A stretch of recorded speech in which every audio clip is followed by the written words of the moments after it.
রহমান শিকদার মহল্লার একজন বড় ব্যবসায়ী, কিন্তু সে ছিল কিছুটা অহংকারী এবং হারাম উপার্জনকারী।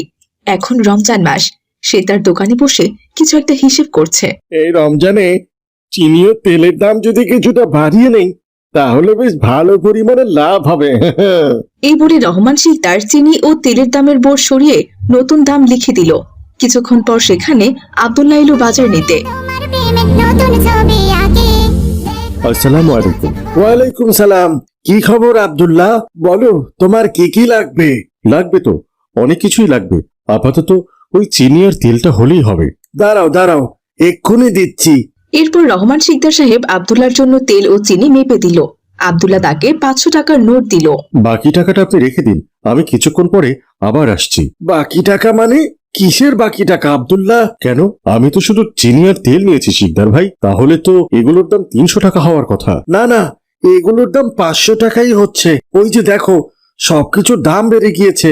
এটা কি ঠিক হচ্ছে শিকদার ভাই? কালকেও তো সব জিনিসের দাম কম ছিল, আজকে একদিনের মধ্যে আপনি তার দাম বাড়িয়ে দিলেন। সে চিন্তা তোমার করতে হবে না, কিনলে কেন, না কিনলে এখান থেকে চলে যাও। এই শুনে আব্দুল্লাহ সেখান থেকে চলে গেল। মহল্লার একমাত্র দোকান ছিল রহমান শিকদারের, তাই সে নিজের ইচ্ছে মতো দাম বাড়িয়ে মহল্লাবাসীদের ভোগান্তিতে ফেলত। সে ছিল খুবই চতুর এবং লোক দেখানো ইবাদতকারী। রমজান মাস চলছে, এই উপলক্ষে যদি লাভ না করি তাহলে কি হয়? আর তাছাড়া সামনের সপ্তাহে মহল্লাবাসীর জন্য ইফতারের আয়োজন করতে হবে, সেজন্য তো কিছু দাম বাড়াতেই হবে। এরপর রহমান শিকদার ইফতার আয়োজন করার পরিকল্পনা করলো। লোকজন দেখিয়ে নিজেকে বড় করার চেষ্টা সে সবসময়ই করে। একদিন বিকেলে সে দোকানের সামনে দাঁড়িয়েছিল। এমন সময় সেখান দিয়ে রুহান নামের এক ছেলে যাচ্ছিল। আসসালামু আলাইকুম চাচা, ভালো আছেন? ওয়ালাইকুম সালাম। কোথায় যাচ্ছ বাবা? এই তো চাচা, বন্ধুর বাড়িতে যাচ্ছি, আজ সে ইফতারের আয়োজন করেছে। মাশাআল্লাহ, আমিও ভাবছি মহল্লার সবাইকে নিয়ে একটা ইফতারের আয়োজন করব। মাশাআল্লাহ চাচা, এটা তো খুব ভালো কথা বললেন। তবে টাকা পয়সার ব্যাপারে চিন্তা করবেন না, ইনশাআল্লাহ আমরা সবাই সাহায্য করব। না না না, টাকা পয়সা কোনো ব্যাপারই নয়, আমি নিজেই পুরো ব্যবস্থা করব। কেবল সবাই আসবে আর ইফতারি করবে, এই তো বিষয়। কিন্তু আপনি একা পুরো মহল্লার ইফতারের আয়োজন করবেন, এতে তো অনেক খরচ হবে। আমার কি আর টাকার অভাব আছে নাকি? দোকান থেকে সে টাকা এক সপ্তাহের মধ্যেই উঠে যাবে। কিন্তু চাচা, শুনলাম আপনি দোকানের জিনিসের দাম বাড়িয়েছেন। হ্যাঁ, এত বড় আয়োজন করব, তাহলে তো দামটা একটু বাড়াতেই হবে। কিন্তু চাচা, এটা তো উচিত নয়। এর থেকে যদি আপনি সবাইকে বলতেন তাহলে সবাই আপনাকে সাহায্য করতো ইনশাআল্লাহ। তুমি ছোট মানুষ, ওসব বুঝবে না। যাও যাও, বাড়িতে যাও। রুহান সেখান থেকে নিজের গন্তব্যের দিকে চলে গেল। এরপর রহমান শিকদার দোকান বন্ধ করে বাড়ির পথে ফিরছিল। হাঁটতে হাঁটতে সে বলল, যদি সবার থেকে সাহায্য নিয়ে ইফতারের আয়োজন করি তাহলে তো আমার নাম হবে না। আমি এত বড় আয়োজন করব যেন আশেপাশের মহল্লার মানুষও আমার নাম জানতে পারে। এর কিছুদিন পরেই এক জুমার দিন রহমান শিকদার ইফতারের আয়োজন করার চিন্তা ভাবনা করলো।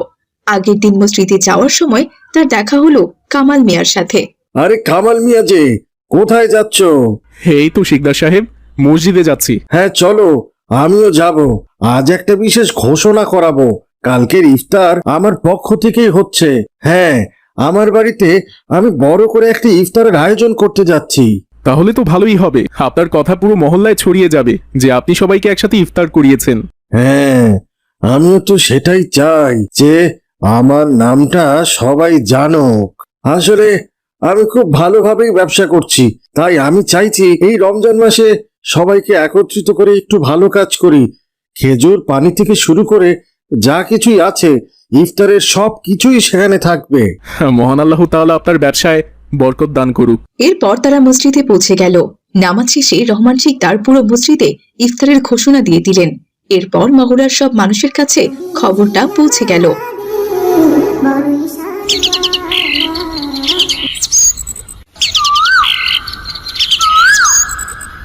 পরের দিন বিকেলে রহমান শিকদারের বাড়ির সামনের খোলা জায়গায় ইফতারের আয়োজন শুরু হলো।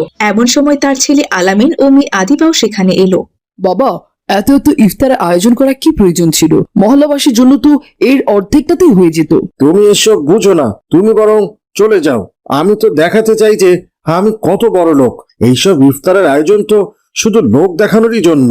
আদিবা ও আলামিন দুজনেই ভীষণ চিন্তিত, কেননা তারা দুজনেই জানে যে তাদের বাবা এত বড় আয়োজন হারাম উপার্জনের মাধ্যমেই করছে, তাই তারা তাকে সতর্ক করতে চাইল। দেখো তো কি সুন্দর আয়োজন করেছি, সবার জন্য ইফতার তৈরি করাচ্ছি, আর আমি যা করেছি এটা তো একটা সওয়াবের কাজ। সবকিছু ঠিকঠাকই চলছে, আমার ব্যবসাটাও ভালো চলছে, সবাই খুশি, মহল্লাতে আমার সম্মানটাও বেড়ে যাবে। হ্যাঁ, কিন্তু বাবা, এক মুহূর্তের জন্য চিন্তা করেন, এইসব আয়োজন আপনি কিভাবে করেছেন? আপনি তো জানেন যে আপনার উপার্জন সবই হারাম। আপনি এত বড় আয়োজন করেছেন, কিন্তু আপনার উপার্জন তো সঠিক নয়। আল্লাহ তো সবই জানেন, তিনি তো দেখছেন।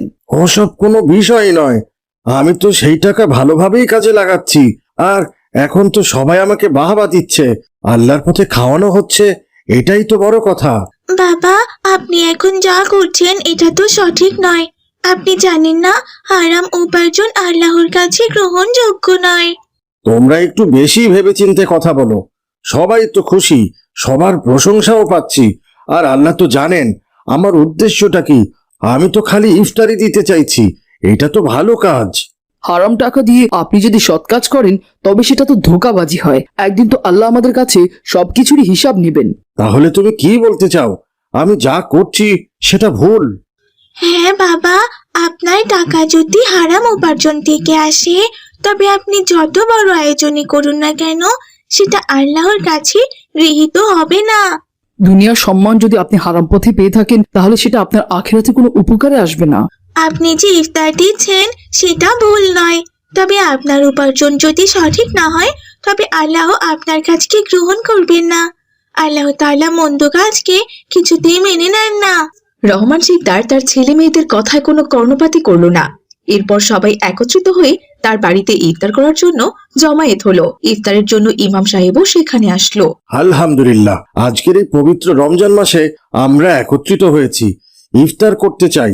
আমি আপনাদের সবার জন্য ইফতারের আয়োজন করেছি, আপনারা আমার জন্য একটু দোয়া করবেন।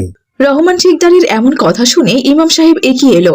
এরপর সবার উদ্দেশ্যে বলল, আলহামদুলিল্লাহ, রোজাদারকে ইফতারি করানো ভালো কাজ, কিন্তু আজ আমি একটা গুরুত্বপূর্ণ বিষয় নিয়ে কথা বলবো। কি গুরুত্বপূর্ণ কথা ইমাম সাহেব? আমরা অনেকেই মনে করি মানুষের সাহায্য ও লোক দেখানো কাজ করলেই আমরা সম্মানিত হব, কিন্তু মনে রাখবে, সম্মান দেয়ার মালিক আল্লাহ তাআলা নিজেই। তিনি সবকিছুই দেখেন।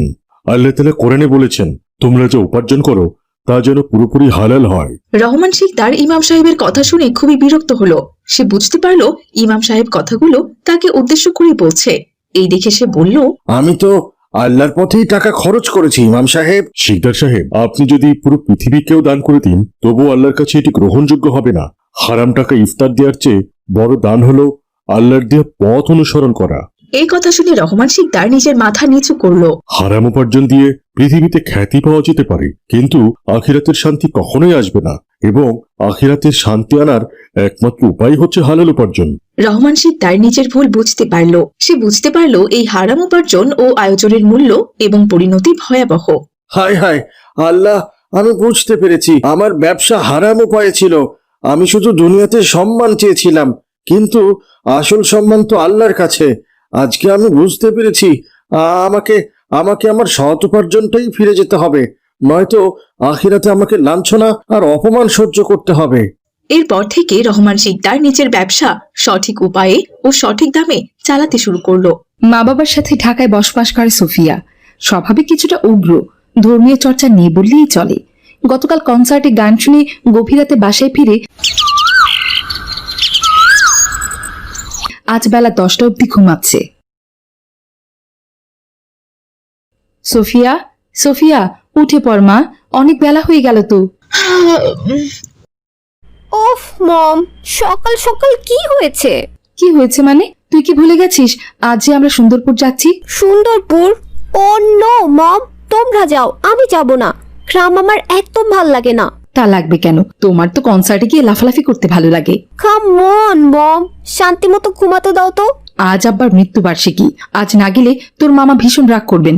তাড়াতাড়ি উঠে পড় মা। ধুর বাবা, ভাল লাগে না, যাও তুমি, আমি আসছি। সোফিয়ার রুমে বসে সোফিয়ার মা বাবা সোফিয়ার জন্য অপেক্ষা করছে। এইদিকে সোফিয়া একটি শর্ট ড্রেস পরে তাদের সামনে আসে। এ কি, এইটা তুই কি পরেছিস? যা, এটা পাল্টে শালীন কিছু পরে আয়। নো ওয়ে, আমি এটা পরেই যাব। দেখেছো সোফিয়ার আব্বু, এই মেয়েকে নিয়ে আমি যে কোথায় যাব। যাও মা, পোশাকটা পাল্টে এসো। নো নেভার, আমাকে যদি নিতে চাও এই গেটআপে নিতে হবে, নইলে তোমরা একাই চলে যাও। কি আর করার, চলো। বাবা মায়ের কথা তোয়াক্কা না করে নিজের পছন্দ মতো ড্রেস পরে নিজের প্রাইভেট কারে চড়ে তিনজনে রওনা দিল সুন্দরপুর। পৌঁছাতে পৌঁছাতে দুপুর গড়িয়ে বিকেল হয়ে গেল। সোফিয়ার মামা তাদেরকে রিসিভ করার জন্য দাঁড়িয়ে আছে। আসসালামু আলাইকুম দুলা ভাই। ওয়ালাইকুম আসসালাম। কেমন আছো বুবু? আলহামদুলিল্লাহ, ভালো আছি রে ভাই। কি রে মা, তুই কেমন আছিস? ও বাবা, কত বড় হয়ে গেছিস। ভালো আছি মামা। ব্যাপারটা কি বলতো বুবু, কিছু হয়েছে ওর? সোফিয়া এভাবে চলে গেল কেন? কি হয়নি তা বল, সে অনেক কথা পরে বলবো। তুই বল, মিলাদের কি ব্যবস্থা করলি? তোমাদের আসতে দেরি দেখে পুরুষ মেহমানদের খাইয়ে দিয়েছি। খুব ভালো করেছিস, এই মেয়েটার জন্যই এত দেরি হলো। আচ্ছা আচ্ছা, ঘরে গিয়ে ফ্রেশ হয়ে এসো। ওদিকে আমি না মহিলা মহলকে বসানোর ব্যবস্থা করছে। দুলা ভাই, আপনি আমার সাথে আসুন।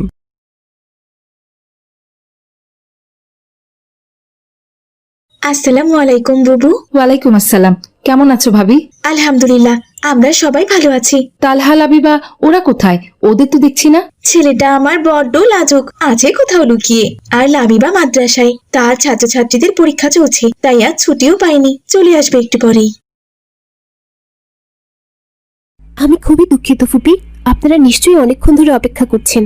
না রে মা, আমরাও কেবল এলাম। যাক আলহামদুলিল্লাহ, খুব বেশি দেরি করিনি। সোফিয়া কোথায়? তাকে তো দেখছি না। তাকে আমি তোমার ঘরে দিয়ে এসেছি মা, মেয়েটার বোধহয় অস্বস্তি হচ্ছে। আরে কিচ্ছু হয়নি, সব ঢং করছে। কেন ফুপি, কি হয়েছে? রুমে গেলেই বুঝতে পারবি। আল্লাহর দরবারে কত কান্নাকাটি করে মাতৃত্বের স্বাদ পেয়েছি, কিন্তু সেই সন্তানকে আমি সঠিক পথে বড় করতে পারিনি রে মা।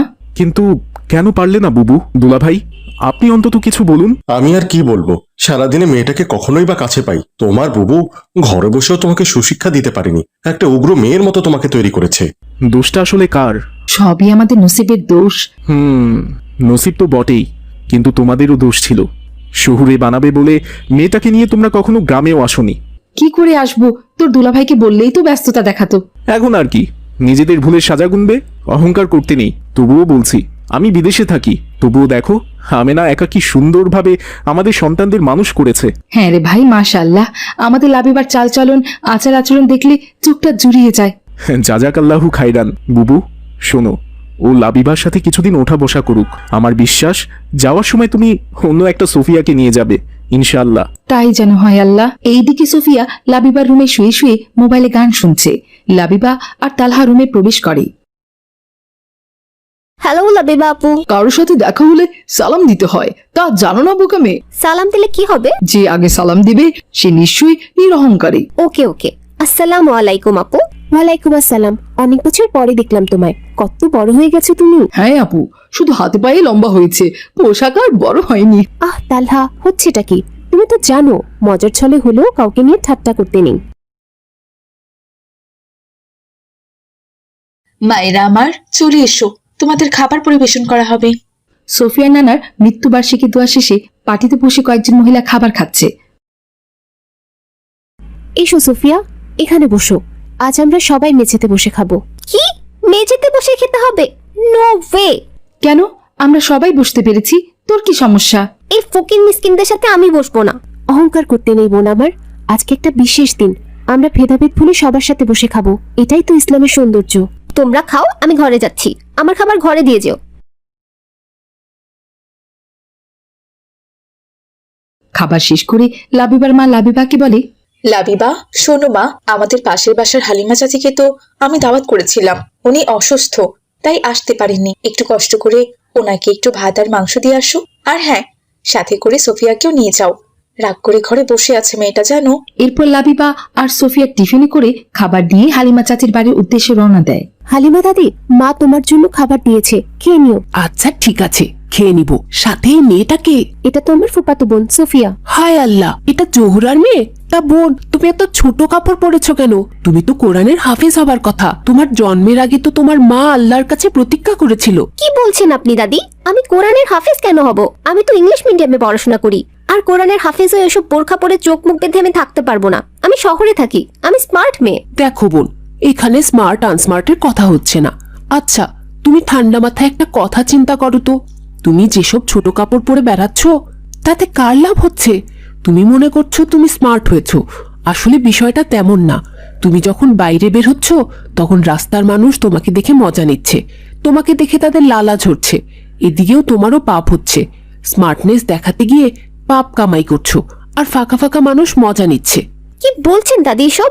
এমন করে তো আগে ভাবিনি। হ্যাঁ বোন আমার, পর্দাহীন নারীরাই জাহান্নামী। মারা গেলে তো কবরে তোমাকে একাই হিসাব দিতে হবে, তোমার সাথে তো আর কেউ কবরে যাবে না। তাহলে স্মার্টনেস কাকে দেখাচ্ছ? কে স্মার্ট বললো আর কে আনস্মার্ট বললো সেটা না ভেবে কবরে কি হিসাব দেবে সেটা ভাবা জরুরি। তোমরা ঠিক কথাই বলছো, আমরা স্মার্টনেস দেখাতে গিয়ে পাপ কামাই করছি। আমি সত্যি অনেক বড় ভুল করেছি। তাহলে এখন আমার কি করা উচিত?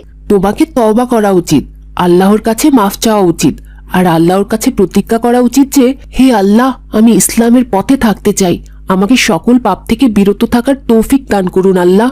ঠিক আছে দাদি, আমার ভুল ভেঙে গেছে। আমি এখন থেকে নিয়মিত সালাত আদায় করব আর পরিপূর্ণ পর্দা করব। চলো আপু, এই খুশির খবরটা ফুপুকে দিতে হবে যে তুমি আল্লাহর পথে ফিরে এসেছো।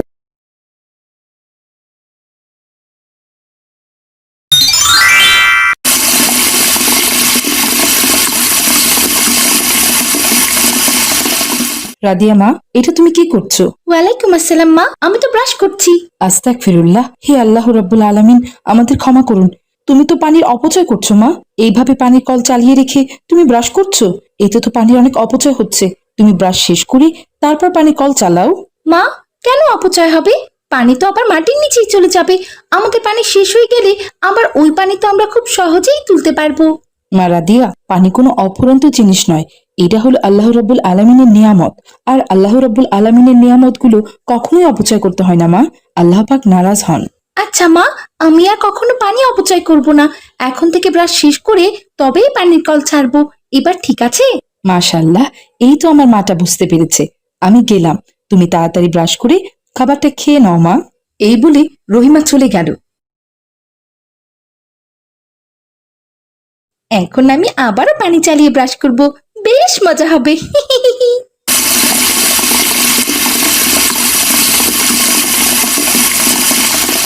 কি ব্যাপার রাদিয়া মা, একা হাসছো কেন? খাবার খেতে এসো মা, খাবারগুলো তো বেড়ে রেখেছি, ঠান্ডা হয়ে যাচ্ছে তো। এই তো মা, আমি যাচ্ছি। যাই যাই, তাড়াতাড়ি যাই, মা আবার রাগ করবেন। এরপর রাদিয়া তার মায়ের কাছে যায়। মা, বাবা কখন আসবে? আজকে তো বাবা কাজ শেষ করে ফেরার কথা, তাই না? হ্যাঁ মা, একটু পরেই তোমার বাবা চলে আসবেন। তুমি দ্রুত হাত মুখ ধুয়ে বিসমিল্লাহ বলে খাবার খাওয়া শুরু করো মা। মা, আমি হাত ধুয়েছি আর বিসমিল্লাহও পড়েছি, এখন খাবার খেতে দাও তো। আমি জানি মেয়েটা আমার হাত ধুয়নি, মিথ্যা বলছি ও, কিন্তু এখন ওকে কিছুই বলা যাবে না, কারণ ও বললেই রেগে মেগে খাবার রেখে চলে যাবে। হে খোদা, তুমি আমার মেয়েকে সবকিছু বোঝার তৌফিক দান করো, ওর উপর হেদায়েত বর্ষিত করো আল্লাহ।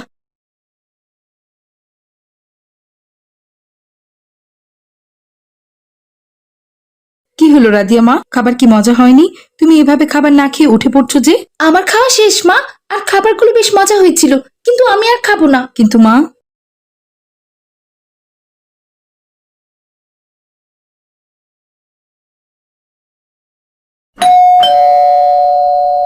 এই তো বাবা চলে এসেছে, আমি যাই। বাবা নিশ্চয়ই আমার জন্য অনেক কিছু এনেছেন। আসসালামু আলাইকুম বাবা, কেমন আছেন? ওয়ালাইকুম আসসালাম, আলহামদুলিল্লাহ ভালো। তুমি কেমন আছো মা? তোমার মা কোথায়? আমিও ভালো আছি বাবা, মা তো খাবার টেবিলে। ও আচ্ছা, আমারও খুব খিদে পেয়েছে, আমি হাত মুখ ধুয়ে খাবার টেবিলে আসছি। আসসালামু আলাইকুম। আপনার ঢাকা থেকে আসতে কোনো অসুবিধা হয়নি তো? ওয়ালাইকুম আসসালাম। না হালিমা, আল্লাহর রহমতে সহি সালামতে কাজ শেষ করে ফিরতে পেরেছি, আলহামদুলিল্লাহ। আপনি তাহলে বসুন, আমি আপনার জন্য খাবার আনছি। এত খাবার কে নষ্ট করেছে? কে আবার? আপনার আদরের মেয়ে। মেয়েটা এভাবে খাবারের অপচয় করলো আর তুমি কিছুই বললে না হালিমা? কি বলবো, আপনার মেয়ে কোনো কথাই শোনে না আমার। যতটুকু খেয়েছে, যদি একটু বোঝাতে চাই তবু ওইটুকুও খাবে না। আমি যে কি করি, আল্লাহ রাব্বুল আলামিন কবে যে আমাদের মেয়েটাকে বোঝার একটু তৌফিক দান করবেন কে জানে। না না, মেয়েটাকে এভাবে অপচয় করতে দেয়া যাবে না হালিমা। ওকে আমাদের ইসলাম সম্পর্কে সবকিছু বোঝাতে হবে, তবেই তো মেয়েটা সবকিছু বুঝতে পারবে। আচ্ছা, খাবার শেষ করে আমি রাদিয়ার সাথে কথা বলবো। খাবার খাওয়া শেষ করে আব্দুল্লাহ তার মেয়েকে নিয়ে বসলো। বাবা, আপনি আমার জন্য ঢাকা থেকে নতুন খেলনা এনেছেন? আমার আগের খেলনাগুলো অনেক পুরাতন হয়ে গেছে, ওগুলো নিয়ে খেলতে আমার আর ভালো লাগে না। কি হয়েছে মা রাদিয়া, এভাবে মন খারাপ করে বসে আছো কেন? বাবা, আপনি আমার জন্য নতুন খেলনা কিনে আনেননি কেন? আমি অনেক আশা করে অপেক্ষা করছিলাম আপনি আমার জন্য নতুন খেলনা আনবেন বলে। মা, তোমার তো অনেক খেলনা রয়েছে, তুমি তো এগুলো নিয়েই খেলতে পারো। এখন যদি আমি তোমার জন্য আরো খেলনা আনি তাহলে সেটা অপচয় করা হবে মা। তোমার প্রয়োজন ছাড়া যে জিনিসটা তুমি কিনবে বা ব্যবহার করবে ওটাকেই অপচয় বলে। অনেক বাচ্চা আছে যাদের কাছে একটি খেলনাও নেই, কিন্তু দেখো তোমার কাছে এত খেলনা থাকা সত্ত্বেও তোমার মন খারাপ, তুমি আরো খেলনা চাইছো। থাক বাবা, আমাকে আর মিথ্যে গল্প বলতে হবে না, আমার কোনো খেলনার প্রয়োজনই নেই।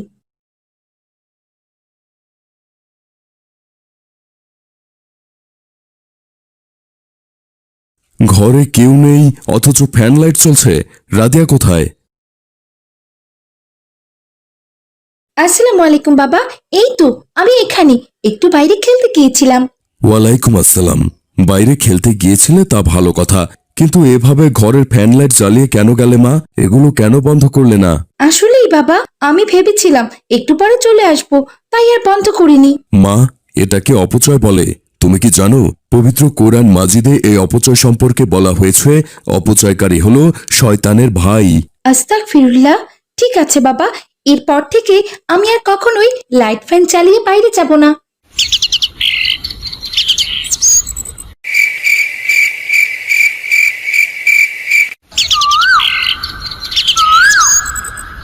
পরের দিন সকালে সবাই একসাথে নাস্তা করলো, কিন্তু প্রতিদিনের মতো রাদিয়া আবারও খাবার নষ্ট করলো।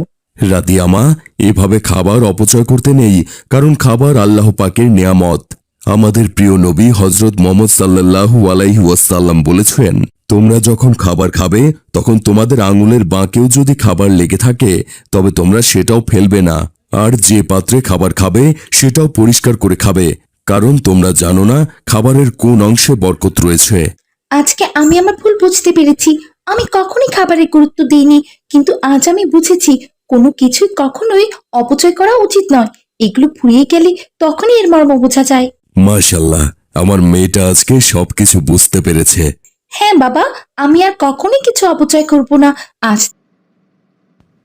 সালামু আলাইকুম বন্ধুরা, আমাদের ভিডিওগুলো যদি তোমাদের ভালো লাগে তাহলে লাইক, কমেন্ট এবং বেশি বেশি শেয়ার করো। আমাদের সাথে এমন নতুন নতুন দোয়া শিখতে আমাদের চ্যানেলটি সাবস্ক্রাইব করে রাখো এবং পাশে থাকা বেল আইকনটি ক্লিক করে রাখো, যাতে করে আমরা নতুন ভিডিও ছাড়লেই তোমরা বুঝতে পারো। আসসালামু আলাইকুম, সবাইকে ধন্যবাদ।